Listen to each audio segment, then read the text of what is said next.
आदि नाम जो संत न जपता, यम प्राण उसके हरता। आदि नाम है अक्षर माही, गुरु बिन नरक छूटे।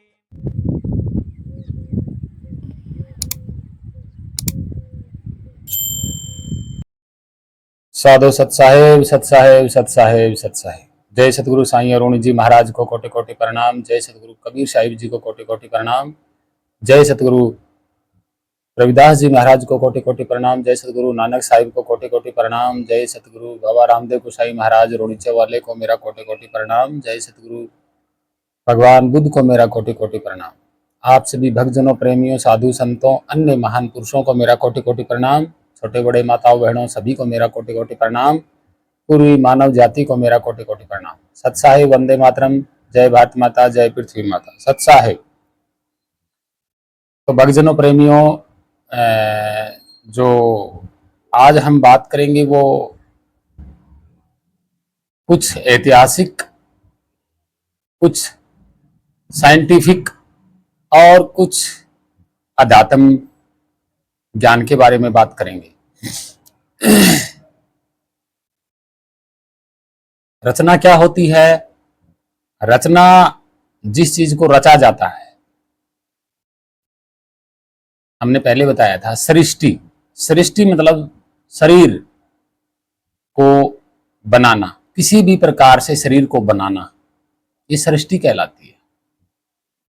हमारी ओर से जब हम कोई चीज बनाते हैं तो वो सृष्टि कहलाती है। ये जैसे डब्बा हमने बनाया तो ये क्या है? सृष्टि है। इसकी रचना हुई है। किसने की है? हमने की है।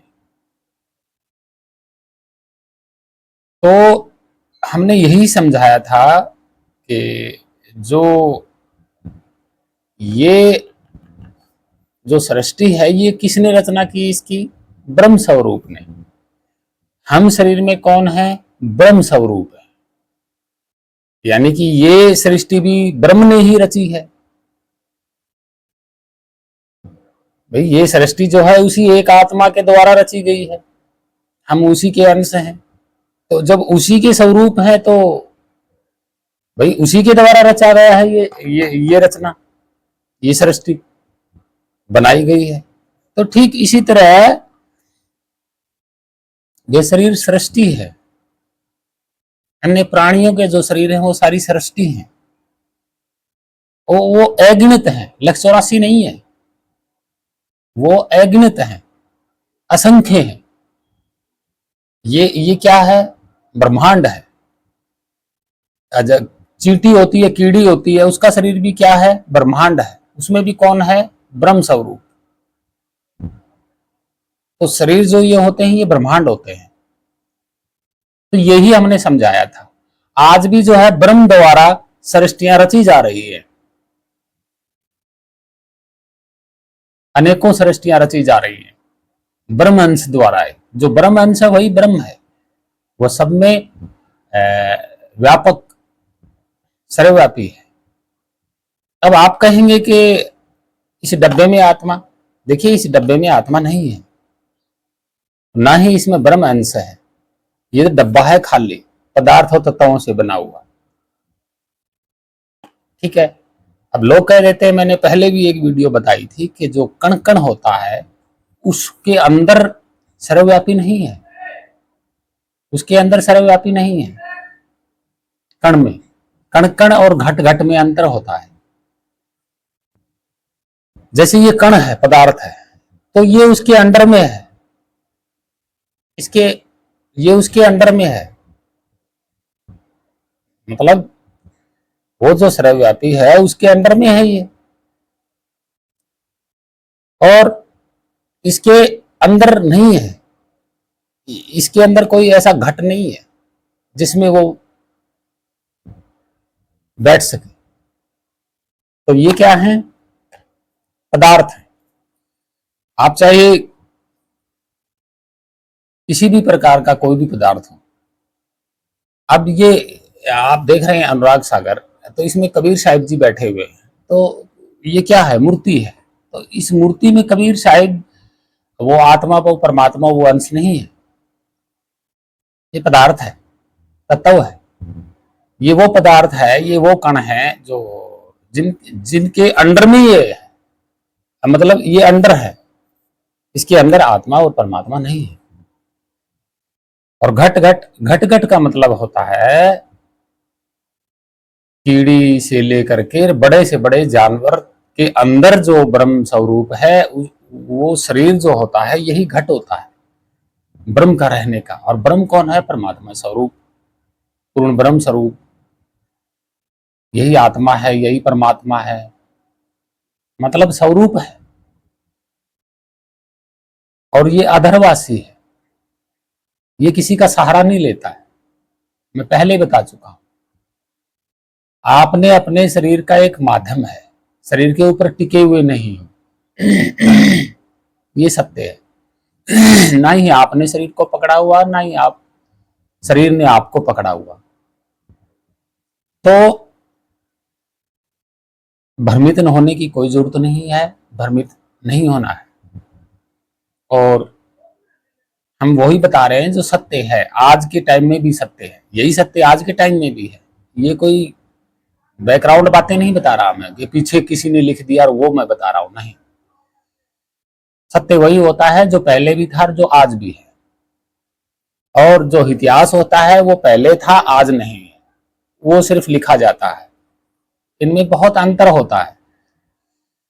तो एक 1.5 मिनट की वीडियो है कि लोग जो है अंध भक्त और पाखंडी धर्मगुरु जो कैसे गलत जो है ज्ञान दे करके मानव जाति को भ्रमित किया जाता है। पहले ये वीडियो देख लेना, 1.5 मिनट की वीडियो है, ठीक है जी। इस वीडियो को आप देखोगे तो आपको इसका भी भेद बताऊंगा। दूसरी एक 2.5 मिनट की वीडियो और है, उसका भी बताऊंगा। तीसरी एक वीडियो और है, उसका भी बताऊंगा। तीनों का बताऊंगा, बिल्कुल तीनों का बताऊंगा। तो ध्यान से इन वीडियो को देखते रहना। और परमात्मा की पहचान मैं बताऊंगा।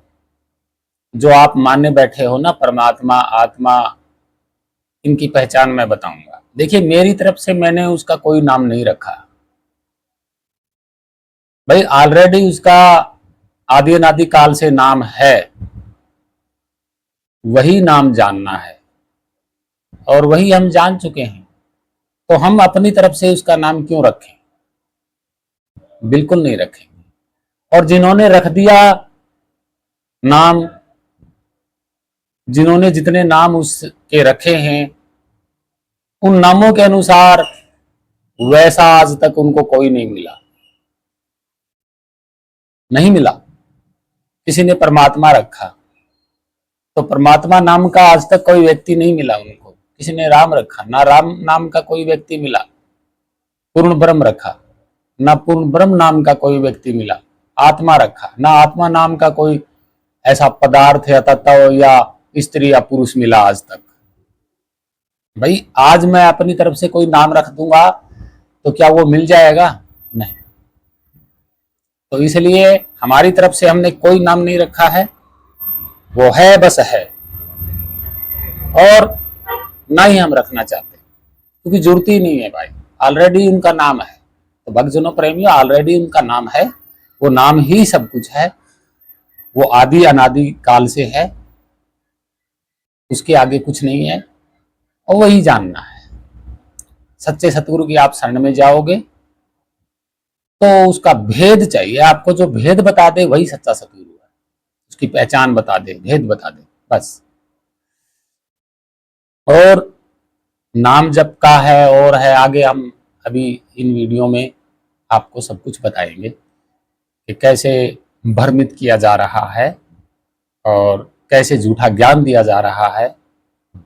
और ओम तत्सत ये क्या है, इनका भी पूरा खुलासा मैं खोलूंगा, ठीक है जी। तो ध्यान से देखते रहना इन वीडियो को। हाँ, पहचान मैं बताऊंगा, मतलब एक ऐसी बात बता दूंगा मैं उस सर्वव्यापी के बारे में तो आपको यकीनन यकीन होगा। ऐसा नहीं है कि नहीं होगा, होगा। तो शुरू करते हैं वीडियो। उधर से भक्ति ना करने से ये प्रेत बन जाता है। प्रेत बनते ही इसका जो भी अकाउंट है जाते इसको मिल जाता है, कौन सी योनि प्राप्त होनी है, ये भूत बन जाता है। और उधर से क्या होता है कि वो घर वाले उनको फूक देते हैं, सवा कर देते हैं, तो वापस वो अपने घर पर आता, वो प्रेत बनकर। अब घर वाले तो उसको देख नहीं सकते, उसमें आवाज नहीं, वो सुना नहीं सकता, वो वहां धक्के खा के फिर देखता मेरा शरीर कहाँ है। वो जाता शमशान घाट पे। तो इतना इसको ज्ञान होता है प्रेत को कि ये अस्थि मेरी है, ये नहीं है। तो अगर वहां उसको कोई अपनी अस्थि मिल जाता है, यो हार्ड ना जड़ा हुआ, उसको चिपक जाता मेरा है, यो मेरा, नुचकती चिपट जाए उसका। और ये सद ये क्या करते हैं, सेवड़े उन अस्थियों को उठा लाते हैं और वो अस्थि के साथ आता वो प्रेत। फिर वो उसको अपने जंतर मंत्र से जकड़ लेते हैं, अपने अधीन बनाकर फिर वो दूसरों को दुखदाई हो जाते हैं। तो इस कारण से इसका उन्होंने निपटारा करवाने के लिए इन नकलियों ने ये सोचा कि भाई इन अस्थियां न उठाकर तुम वहां डालो, ऐसे गहरे जल में डाल दो जहां ये गीता ज्ञानदाता ने भी सिर्फ ऑप्शन छोड़ दिया, ऊपर को जड़ वाला और नीचे को तीनों गुण रूपी शाखा वाला, ये उल्टा लटका हुआ संसार रूपी वृक्ष से। अब इसके बारे में कंप्लीट ज्ञान दो तो तत्वदर्शी सन देगा, उससे पूछो। परमेश्वर ने 600 वर्ष पहले दे रखा था ये ज्ञान, लेकिन नकली आचार्यों ने, गुरुओं ने हमारे तक कान नहीं दिया, हमारे को दूर रखा, अपने भगवान से मिसगाइड करते रहे। कबीर तो जुलाहा है, धानक है, इसने सदग्रंथों को कैसे जाना, इसने संस्कृत पढ़ना नहीं आता, केवल ब्राह्मण लोग ही संस्कृत के पढ़ने के अधिकारी थे उस समय। तो हमने यह बात इनकी मान ली झूठों की कि भाई सचमुच कबीर साहब तो जुलाहे थे, दानक थे और ये पढ़े नहीं होंगे। आज पता चला वो तो पढ़े पढ़ाए थे, उन्हें पढ़ने की आवश्यकता ही नहीं थी, वो तो परमात्मा थे, सब भाषा के ज्ञाता थे, उनकी रची हुई सृष्टि थी, उनका दिया हुआ विधान था, उनको कंठस्थ याद है, तो मालिक है। अब उल्टा लटका हुआ संसार रूपी वृक्ष को परमात्मा ने बता दिया, अक्षर पुरुष एक पेड़ है, निरंजन यानी सरपुरुष या की डार और तीनों देवा शाखा है, ये पात रूप संसार। एक बार झलक देख लो इसकी, ये देखिएगा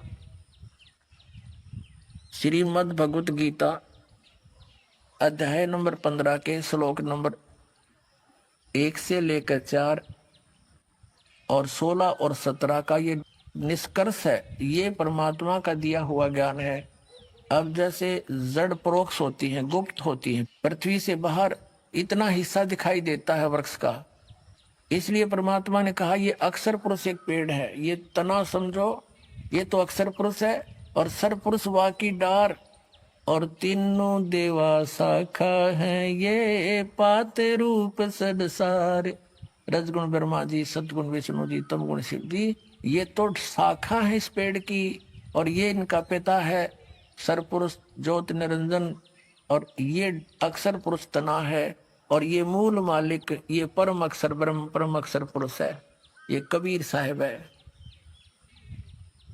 परमात्मा ने 600 वर्ष पहले कहा था अक्षर पुरुष एक पेड़ है, निरंजन वा की डारे, निरंजन कहो, सरपुरुष कहो, काल कहो, और तीनों देवा शाखा है, भाई पात रूप संसारे। पर हवन यज्ञ करके एक चौक बनाई हुई है, यहाँ पर आप देखेंगे, यहाँ पर हवन यज्ञ स्थल यहाँ पर बनाया हुआ है। ऐसा कहा जाता है कि संत रामपाल महाराज जी के जो आश्रम है वहाँ पर 5 यज्ञ किए जाते हैं, उनमें से एक हवन यज्ञ है, जिसका यहाँ पर आपको यहाँ पर एक स्थल बनाया हुआ आपको देखने को मिलेगा कि किस तरीके से यहाँ पर ज्योति जलाई जा रही है। 3 दिन जब तक यहाँ पर पाठ चलता है तब तक ये ज्योति अखंड जलती रहती है, यानी कि इनको बुझाया नहीं जाता है।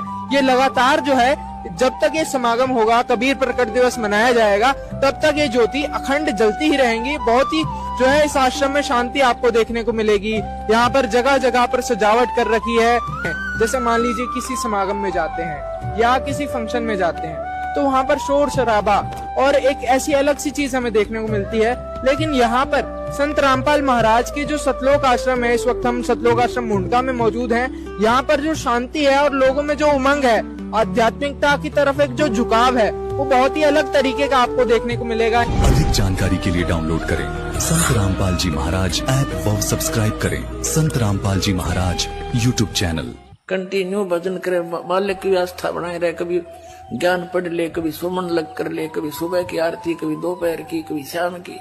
इस मन ने, इसमें आत्मा ने इसमें रंगे रखे। यो मन तो भूत है, भूत जंद है, यो इसने कामलाएं रखे। भागवत गीता में कोई मंत्र है आपका? इस मंत्र का किसी भी श्लोक में प्रमाण है?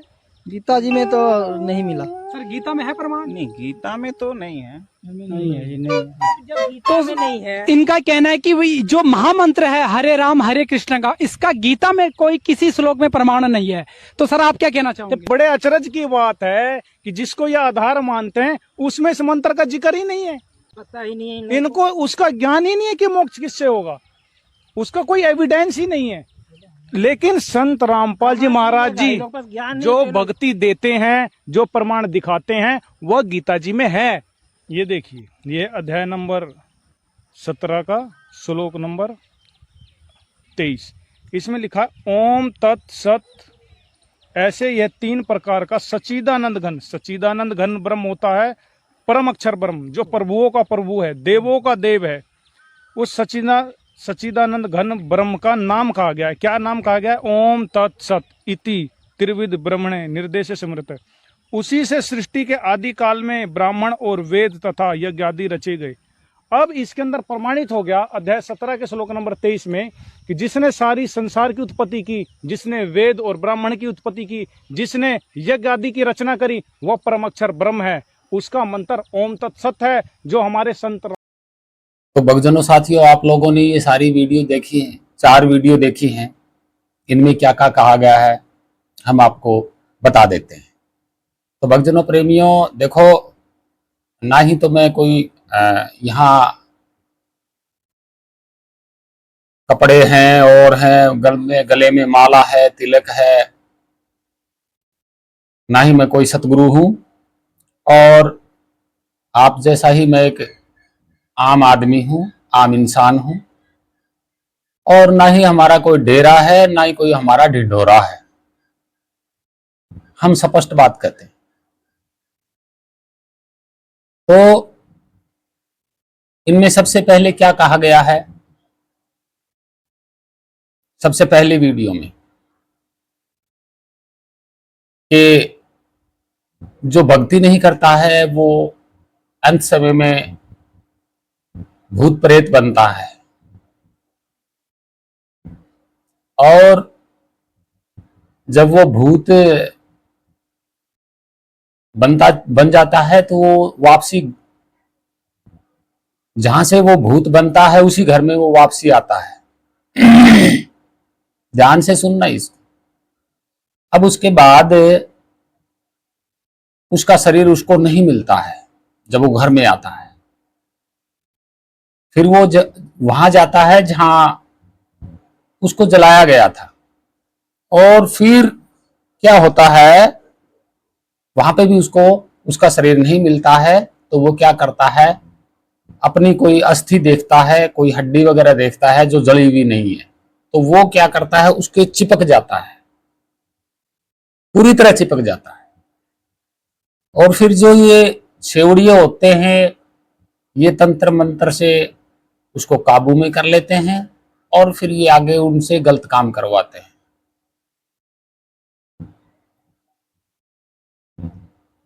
तो भक्तजनों साथियों, ये गीता का ज्ञान पढ़ा रहे हैं, तो क्या आज की डेट में ऐसा संभव है? आप विचार सकते हैं। अरे भाई, ये तो बताया नहीं कि जब शरीर छोड़ा तो किसने छुड़वाया? शरीर छोड़ा इस भूत ने, तो किसने छुड़वाया? भाई ये स्वयं बाद में अपनी हड्डी को पकड़ सकता है, चिपक सकता है अपनी हड्डी पे, तो कभी तो ये मनुष्य रहा होगा ना। तब तो इसके पास पूरा का पूरा शरीर ही था, तब तो इसके पास पूरा का पूरा शरीर ही था। तब इसने शरीर क्यों छोड़ा? चिपक के बैठता रहता, चिपक के बैठा रहता, क्यों छोड़ा शरीर? भाई जब जीता जी था तब तो इसके पास पूरा शरीर था, तब ये अपने शरीर को पकड़ के क्यों नहीं बैठा? बाद में ये हड्डी पे चिपक गया। क्या ऐसा ये पढ़ा रहे, गीता ज्ञान पढ़ा रहे, क्या ऐसा गीता ज्ञान में लिखा है? क्या सतगुरु कबीर साहिब के कहीं लिखा है? क्या किसी शास्त्र पुराण में लिखा है? ये क्या है? मन गढ़ंत, भ्रमित करने वाली बातें। पूरी मानव जाति को इसलिए भ्रमित कहा जाता है कि अगर ये मंत्रों वाली भक्ति नहीं करोगे तो इसी तरह हो जाओगे। और मानव बिना सोचे समझे, बिना बुद्धि विवेक के विचारे इनकी बात को मान लेते हैं और डरता रहता है। भाई जो अंश है सर्वव्यापी ब्रह्म, पूर्ण ब्रह्म का जो अंश है, उस सर्वव्यापी का, शब्द स्वरूप का जो अंश है, क्या वो उसको कोई पकड़ सकता है? अगर उसके पास शरीर है तो ये शरीर धारण करने की क्या जरूरत है? और फिर ये कहता है कि वापसी आता है, वो देखता है, देखता है, उसके पास शरीर नहीं होता है, तो वो देखता कौन सी आंखों से है? भाई शरीर तो उसका जब वो जिंदा था तब था, और तभी ये आंखें, कान, मुंह, नाक, हाथ, पैर तब थे। बाद में उसके पास कौन सा शरीर था, कौन सी आंखें थे जो वो वहां से चल के आ गया और फिर जाके उसने वो हड्डी के पे चिपक गया? तो चिपक गया तो इसका मतलब हाथ भी थे। भाई चिपकना क्या होता है? किसी चीज को पकड़ना, तो पकड़ा तो हाथों से जाएगा, बिना हाथों से तो कोई चिपक ही नहीं सकता। तो आप जरा सोच के बताइए। और उस परमात्मा स्वयं अंश को ना कोई जला सकता है, ना कोई काट सकता है, ना कोई पकड़ सकता है, ना कोई बांध सकता है। ये कह रहे हैं कि सेवड़िए उसको काबू में करके और फिर उससे नाच नचाते हैं। देखो इनका ज्ञान। भाई हे भक्तजनों, प्रेमियों, ऐसा नहीं है, बिल्कुल भी ऐसा नहीं है। अरे जब बाद में वो अपनी हड्डी को पकड़ सकता है तो हड्डी से पहले तो उसके पास पूरा शरीर था, तब क्यों नहीं पकड़ा? जब हड्डी को पकड़ने के लिए हाथ थे उसके पास है, तो जीते जी भी हाथ थे उसके पास, दूसरे, इस शरीर के अलावा और भी हाथ थे। तो ये क्या है? भ्रमित बातें हैं। बुद्धि विवेक से जानिए, सोचिए, विचारिए। तो ये है इनका ज्ञान। आपको क्या लगता है? ये भ्रमित करने वाली बातें नहीं है, भ्रमित करने वाली बातें हैं। तो एक वीडियो आपने देखा, ये वाला, ये थी इस वीडियो की पोल। ऐसा नहीं होता है जैसा ये कहते हैं।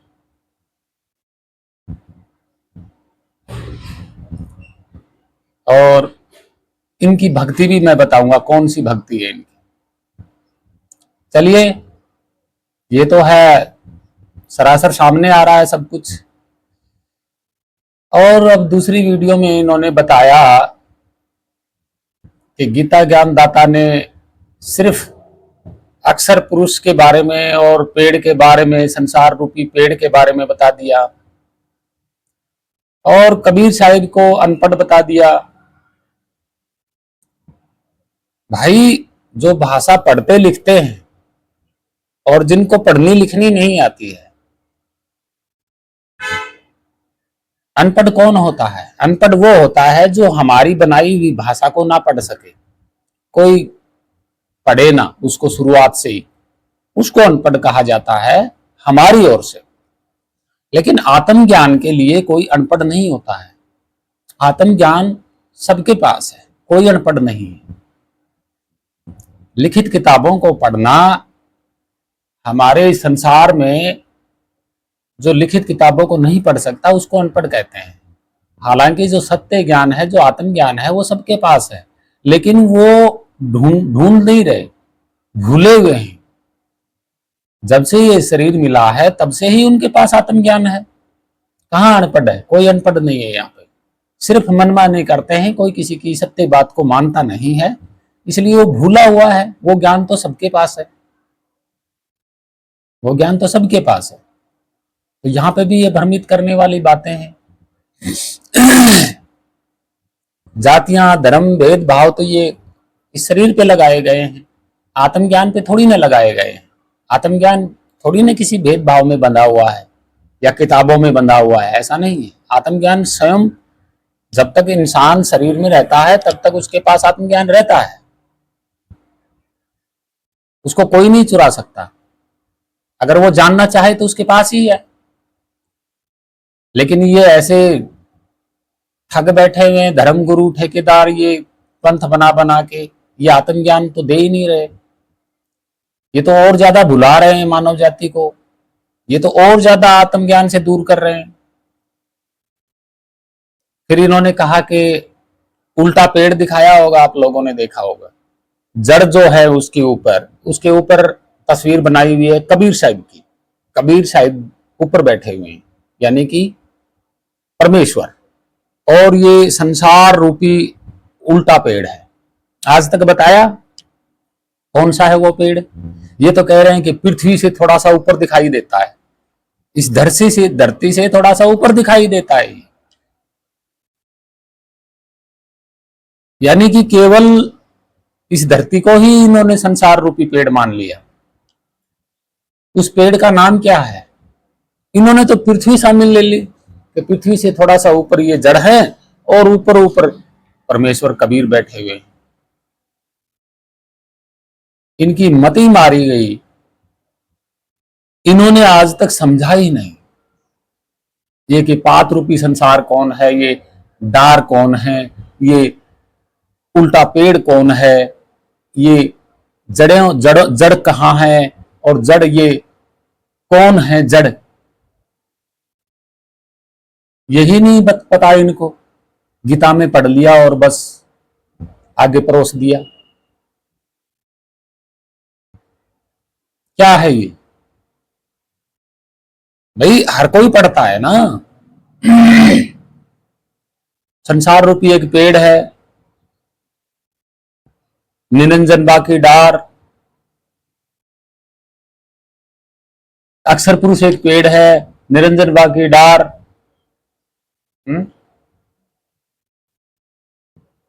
तीनों देव शाखा भय, पात रूपी संसार। क्या है ये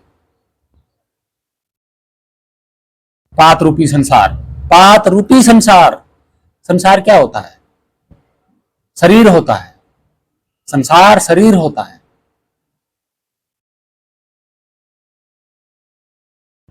मतलब जहां मनुष्य है वहीं संसार है, जहां मनुष्य नहीं है वहां संसार नहीं है। चंद्रमा क्या धरती नहीं है? धरती है, लेकिन वहां संसार नहीं है। संसार कौन होता है? संसार जहां जीव होते हैं, जहां शरीरधारी प्राणी रहते हैं, उनको संसार बोला जाता है।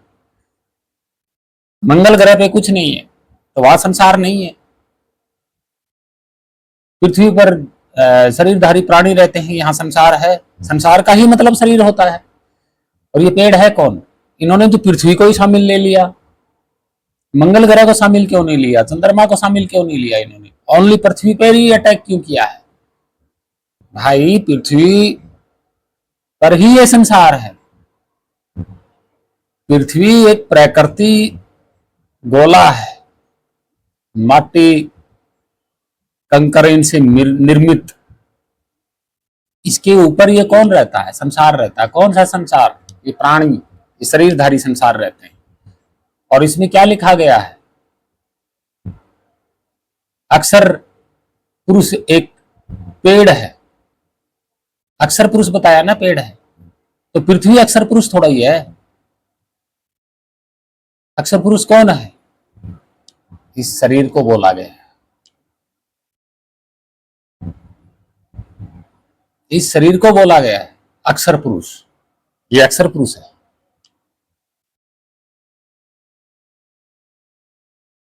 जो इस शरीर को चला रहा है ब्रह्मंश, वही अक्षर पुरुष है। क्षर पुरुष ये बनने बिगड़ने वाला क्षर पुरुष है। और तीनों डार शाखा भाई क्या है? तीनों देव शाखा भाई कौन है? वो तीनों देव। ये जो वाणी है ये बहुत बाद में बनाई गई है, कबीर साहिब के जमाने की वाणी नहीं है ये, क्योंकि कबीर साहिब के जमानों में तीन देव थे ही नहीं, ब्रह्मा विष्णु महेश, या फिर रजगुण और सतगुण तम गुण। ये वो तीन शाखा हैं। इन शाखाओं का अर्थ क्या होता है? जन्म लेना, कुछ दिनों तक साक्षात रहना और फिर बिगड़ जाना। ये तीनों शाखाएं क्या हैं? जन्म और कुछ दिनों तक रहना, कुछ समय तक रहना और फिर बिगड़ जाना। ये है वो तीन शाखा। ये तीन शाखा किस पे लागू है? हर एक चीज पे लागू है, हर एक शरीर के प्राणी पर लागू है, हर एक इस संसार पे लागू है। कौन सा? जन्म होना, कुछ दिन रहना और फिर बिगड़ जाना, मतलब मिट जाना। ये इस शरीर संसार पे तीनों चीज लागू है। जन्म होना, कुछ दिन रहना, फिर मिट जाना। ये तीन शाखा यही है, ये तीन गुण हैं इस शरीर रूपी संसार के।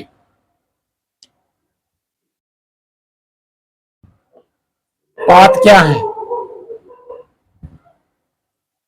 पात क्या है? पत्ते। कौन है पत्ते? इनसे उत्पन्न होने वाले गुण और उन गुणों से होने वाले आगे सृष्टि और शरीर बनने वाले।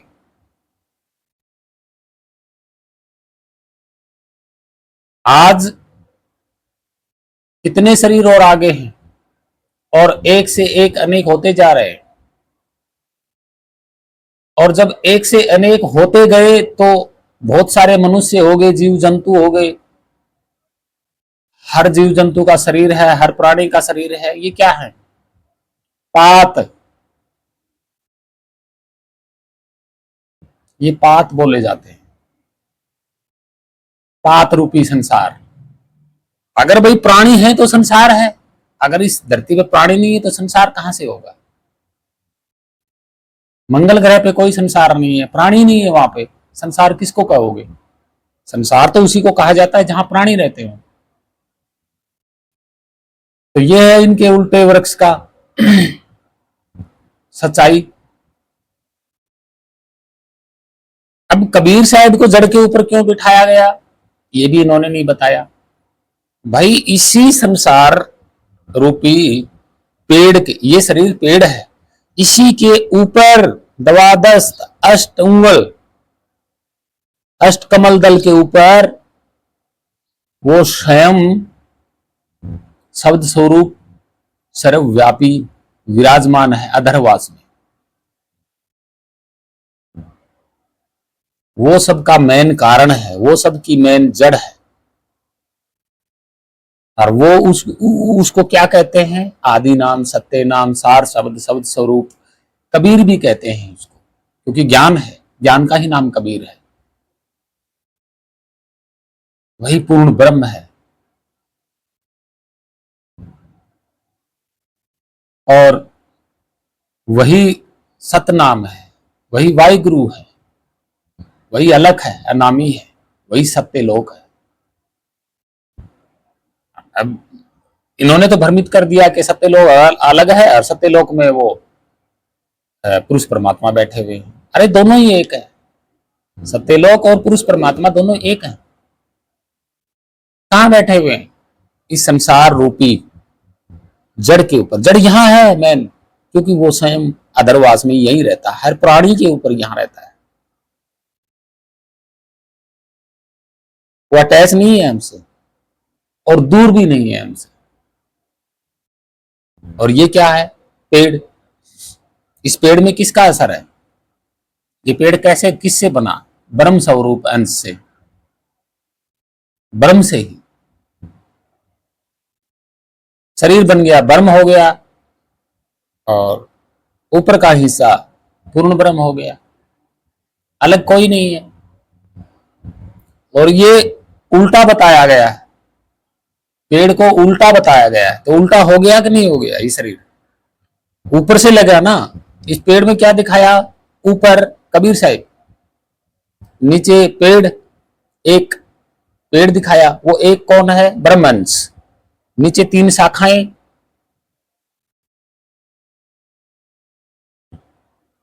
जन्म होना, फिर कुछ दिन रहना और फिर मिट जाना, ये 3 ही है, यही है वो डार। और फिर इन आगे से आगे पत्ते बनते गए, मतलब संसार फैलता गया।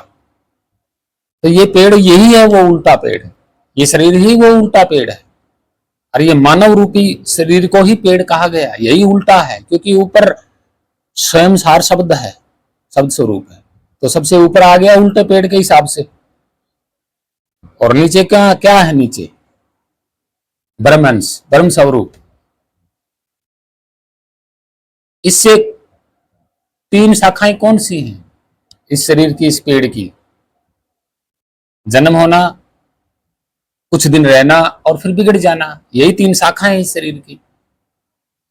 पात रूपी संसार, भाई मनुष्य से ही आगे और मनुष्य बनेंगे, मनुष्य स्त्री से ही, अन्य प्राणियों से वो पात है। मतलब हर शरीर की सृष्टि का यही विधान है, उल्टा पेड़। और अधर्वास में ऊपर वही शब्द स्वरूप सर्वव्यापी बैठा हुआ है। और मैंने पहले बताया था, ये सिर्फ इस शरीर पे ही, ये शरीर किसी भी प्राणी का हो, घट होता है, उसी में ब्रह्म स्वरूप है, और जिसमें ब्रह्म स्वरूप है वही शरीर पेड़ है, उल्टा पेड़। और कोई भी शरीर ऐसा नहीं है जो जन्म ना लेता हो और कुछ दिन रहता ना हो फिर बिगड़ता ना हो, ऐसा कोई शरीर नहीं है। ये थी उल्टे पेड़ की कहानी। इन्होंने तो पृथ्वी को ले लिया, इन्होंने तो कुछ और ही बता दिया।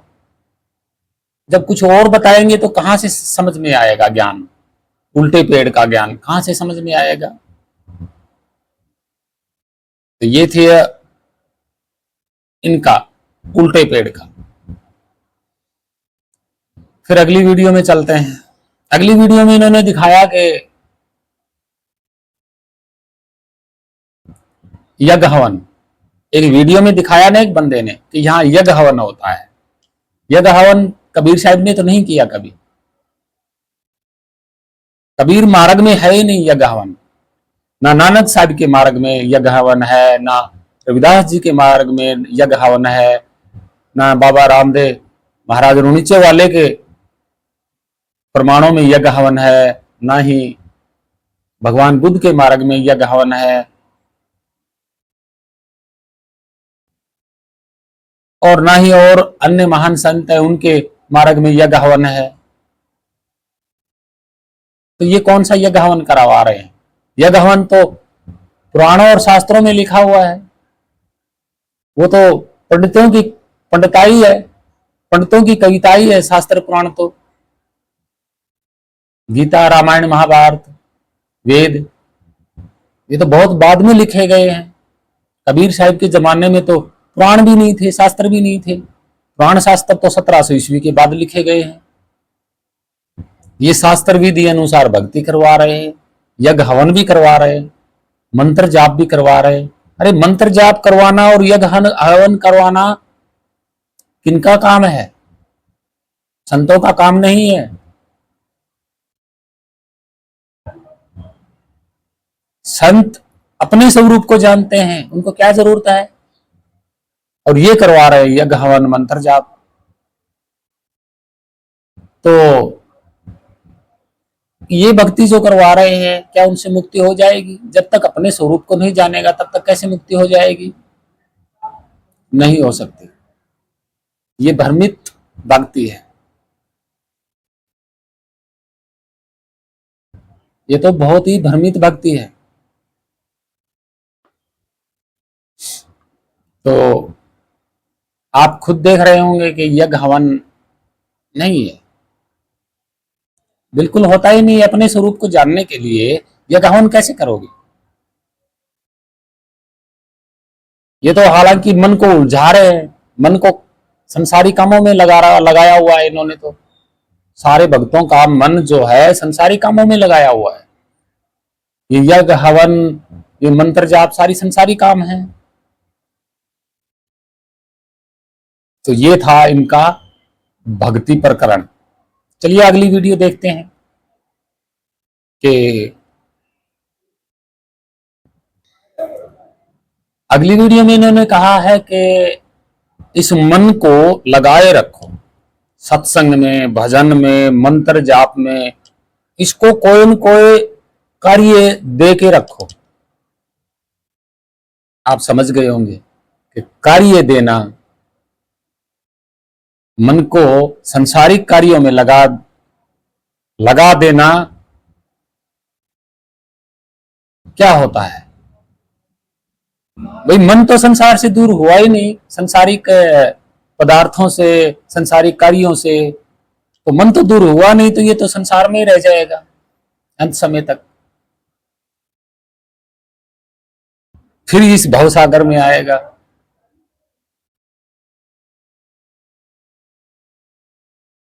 तो संसार से तो मन दूर कर ही नहीं रही है,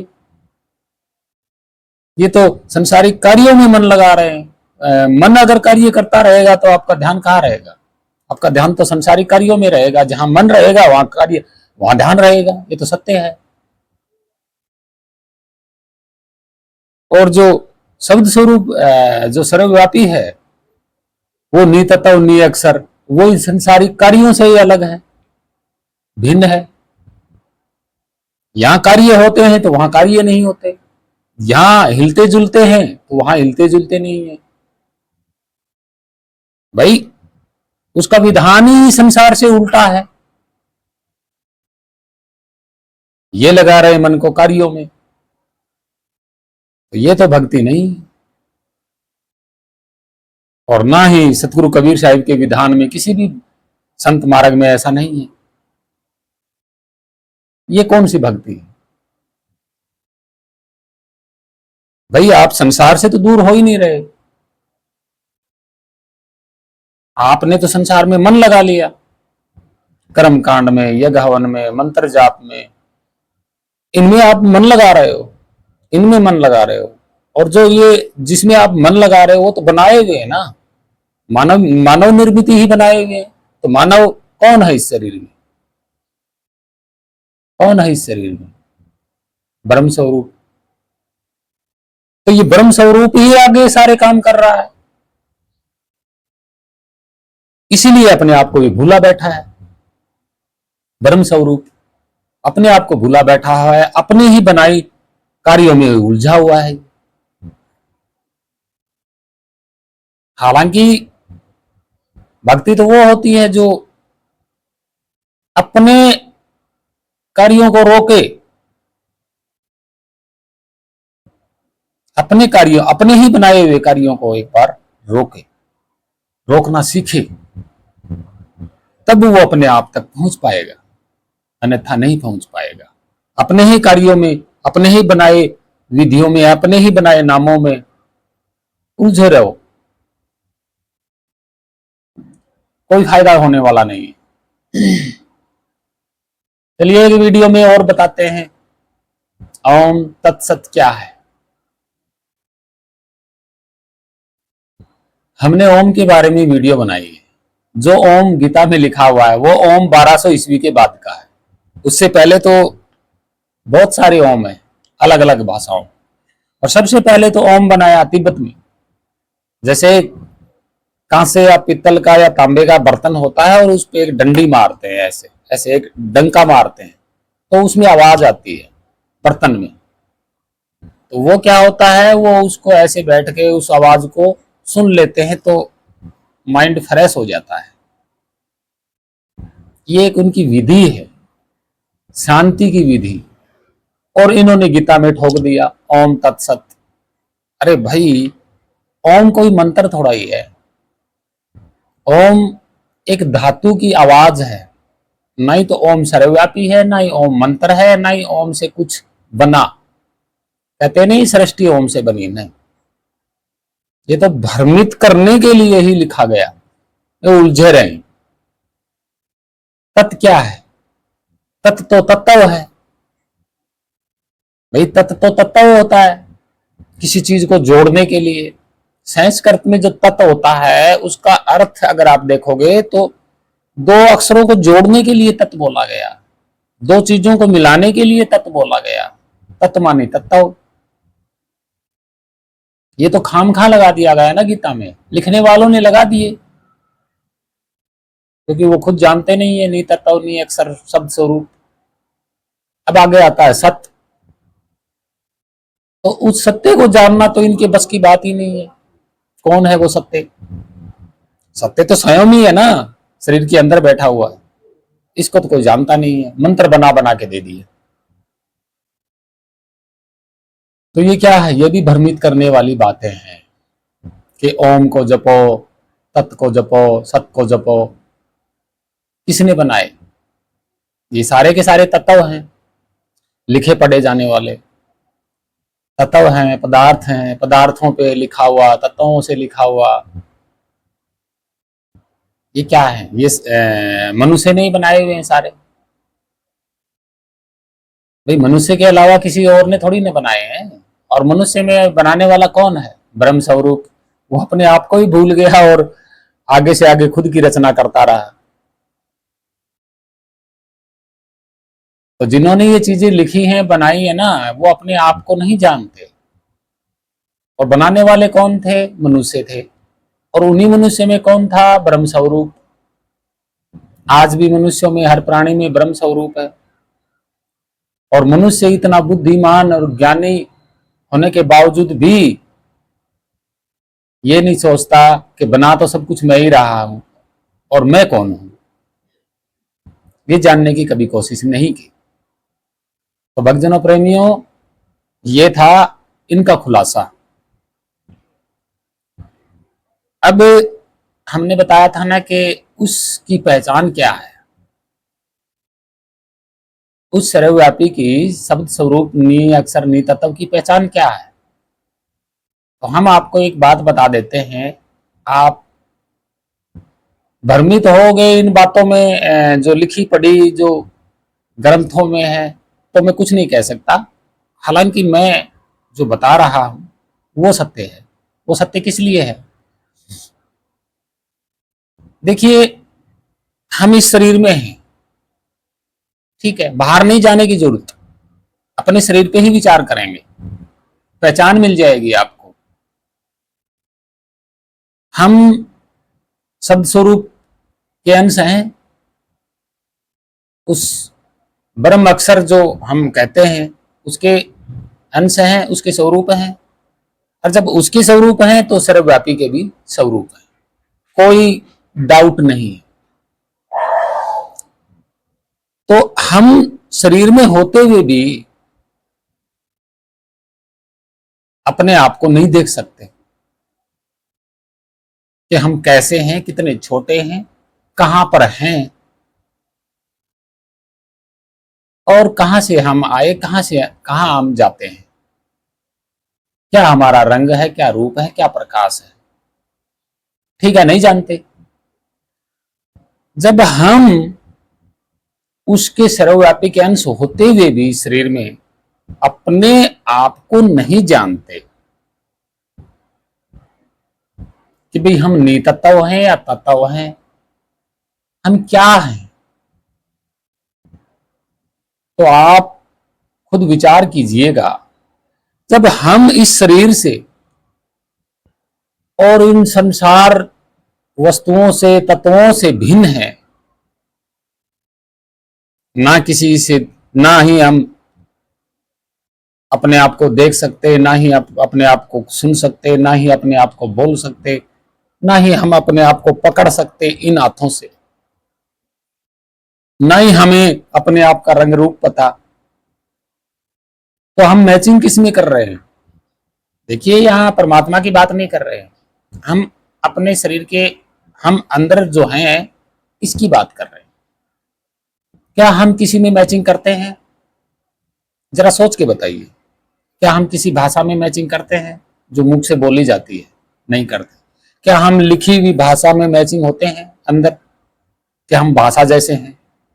नहीं करते। क्या हम जल से मैचिंग है? भी जैसा जल है वैसा ही हमारा स्वरूप होगा? नहीं। क्या हम अग्नि जैसे हैं? बताइए जरा, बताइए। हम हमारा स्वरूप ही किसी में मैचिंग नहीं कर सकते तो उस सर्वव्यापी का कहां से मैचिंग करोगे? जब हम हमारा रियल नाम ही नहीं जानते, हम कहीं मैचिंग ही नहीं हो पा रहे। शरीर की बात नहीं है, अंदर की बात है। अंदर में आप हो, उसकी बात चल रही है, अपनी खुद की बात चल रही है। जब हम ही मैचिंग नहीं हो पा रहे तो उसको मैचिंग कैसे कर लिया? कि मूर्ति में भी वो है, पत्थर की मूर्ति में भी वो है, हर जगह वो है। देखा किसी ने? नहीं देखा। जब अपने आप की मैचिंग नहीं कर पाए हम, और ना ही हमारा रियल नाम क्या है, हम कोई वस्तु हैं या क्या हैं, हम हमारे नाम को नहीं ढूंढ पाए, हमारी असलियत को नहीं ढूंढ पाए, तो हम तो उसी के अंश है ना। उसकी असलियत को कैसे ढूंढ लिया और कैसे किताबों में लिख दिया कि इसका नाम आत्मा है, परमात्मा है, ब्रह्म है, पूर्ण ब्रह्म है, ईश्वर है, भगवान है। तो आप जरा सोच के विचार कीजिएगा, ये पाखंडी किसका नाम पकड़ा रहे हैं जपने का?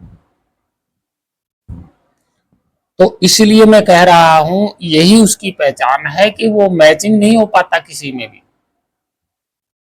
मैचिंग है, इस संसार शरीर में है, वो उसका अंश है और हम ही हैं उसके अंश। जब हम ही किसी में मैचिंग नहीं हो पा रहे, पकड़े नहीं जा रहे, देखे नहीं जा रहे, भाई जैसा हमारा स्वरूप है वैसे ही तो उसका स्वरूप है। पहले हम हमारे स्वरूप को जानेंगे कि हम शरीर में आकारधारी है या कैसे हैं। जैसे हम हैं वैसे ही उसकी मूर्ति है, जैसी हमारी सूरत है वैसे ही उसकी सूरत है। भाई उसमें और हम में तो कोई भेद नहीं है। तो उसकी मूर्तियां कैसे बना दी लोगों ने? बाहर बना बना के बैठा दी, अंदर प्राण प्रतिष्ठा कर दी। अरे भाई कण कण में, जैसे ये कण में आता है डब्बा, इसमें वो नहीं है। और इसके ऊपर अगर आप किसी देवी देवताओं की मूर्ति बना दोगे तो भी उसमें नहीं है। वो सिर्फ शरीरधारी प्राणी के अंदर ही उसका घट है, इसके अलावा कहीं घट नहीं है उसका। अब जब आप जान लोगे, जहां पे भी आप जाओगे वही आपके साथ है वो। और जैसे खुली आंखों से, नैनों से आपका ध्यान उधर लग जाएगा तो आपको लगेगा कि सारा सिस्टम ही उसमें डूबा हुआ है, सारा सिस्टम ही उसमें डूबा हुआ है। ये ग्रह, नक्षत्र, तारे, सब कुछ, ये है उसकी सच्चाई। आप कहोगे इसमें इसमें नहीं है, वो उसके प्रभाव में ये है, उसके प्रभाव में ये है।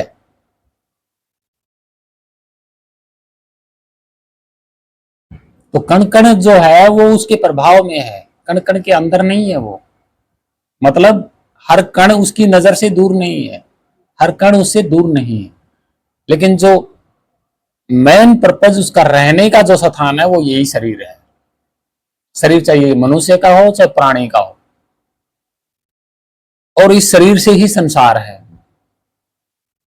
और यही उल्टा है, क्योंकि ऊपर शब्द स्वरूप, अंदर उसका अंश स्वरूप ब्रह्म, और फिर आगे बनना बिगड़ना, आगे से आगे एक से अनेक होना। भाई एक से अनेक शरीर तो इसी शरीर से ही एक से अनेक शरीर होंगे। जैसे ही कोई नया शरीर बनता है उसी में व्याप्त तो रहता है, वो पहले से मौजूद है, एडवांस सर्वव्यापी है, वो एडवांस है। वो तो हमेशा से एडवांस है।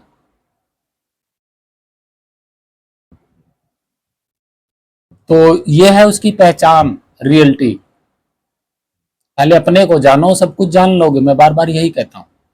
तो भक्तजनों, प्रेमियों, आप सभी का धन्यवाद और आप सभी को प्रणाम।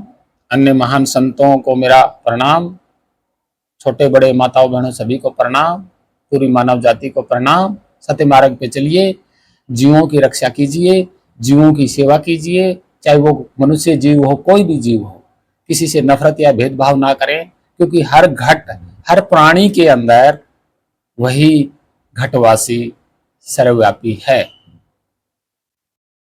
आप सोच रहे हो कि मनुष्य शरीर से यानी कि जीव शरीर से नफरत करके हम मूर्ति को भगवान मान के बैठे हैं, तो उस मूर्ति में नहीं है।